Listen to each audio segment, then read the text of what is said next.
which dream scenario would you most want to see the Penguins pull off? And this really separated the Fleury stands from the rest of the Penguins followers, because if you look at the top two options on this, I love Marc-Andre Fleury as much as the next Penguins fan, but him returning goes nowhere near having Nathan MacKinnon traded to the Pittsburgh Penguins, which won this poll at 57%, and drafting and or trading for Connor Bedard, who will be the number 1 overall pick in next year's draft. And listen, if you haven't seen this kid play, which you might not have, watch this kid play. Look up the YouTube highlights. He is a force to be reckoned with, and we thought Shane Wright was going to be the next big thing. He might be, he might not be, but Connor Bedard right now is stealing headlines as the next big thing for the NHL. This one was pretty much let me trade all of our bad players for all of your good players. Yes. Yeah, pretty much. Gotta love dream scenarios. Yeah, absolutely. I think Marc-Andre Fleury, yeah, okay, it's storybook ending. But come on, man. Nathan MacKinnon, who's still on one of the league's best contracts for another season. Yeah. Into the no doubt number 1er for next year. By the way, what position does he play again? Is he forward? Connor Bedard is a forward. Okay. Because every time we see these highly touted players coming up to the draft, they're always like, oh, he scores this much. He does all that. And then you're like, he's a defenseman? Owen Power. Yeah. Rasmus Dahlin? Like, yeah. How? But anyway, good to see that he's actually a forward and can. No, makes more sense. If he was a defenseman, he'd just be going to the Sabres, and we'd already have to be able to say that. Yeah. But still, I think, of course, that's the dream scenario. One of the top players in the league right now with one of the top prospects the league has seen in a long time. Yeah, that is obviously the dream scenario. Again, take all of my bad players and I'll take all of your good players. Yeah. So the final voting on this, MacKinnon won the entire poll, traded to Pittsburgh. It was 57%. Draft/trade for Connor Bedard, 30% of the vote, and a return of Marc-Andre Fleury Lafleur, 13%. I would go with the Connor Bedard thing, just because, yes, I would love to see MacKinnon and Crosby on the same team. That's why I even thought of putting that into this poll. But I can get my fix on that at the World Cup of Hockey in a couple years.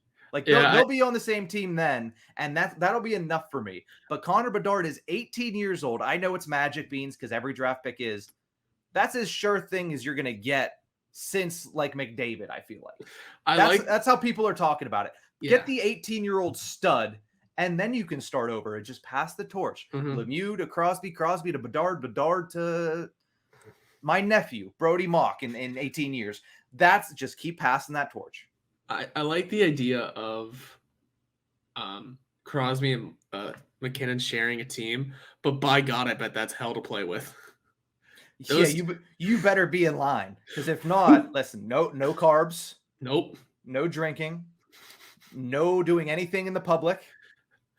It suddenly turns the Penguins practice into boot camp, and that sounds intense. Sponsored by Tim Hortons.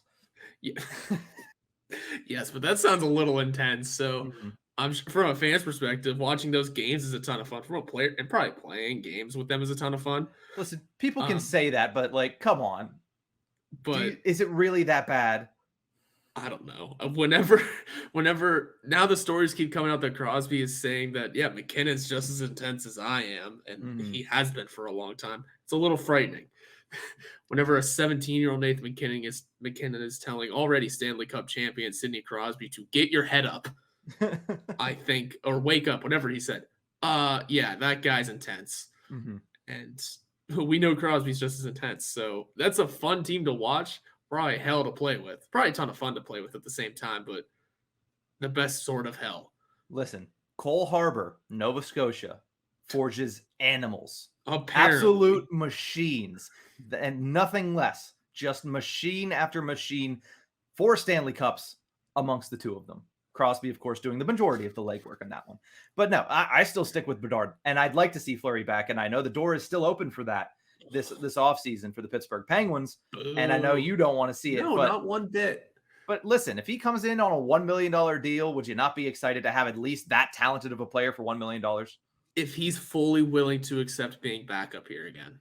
What do you need? Do you need a written statement from this man? I pretty much, because we know how Alan Walsh can be.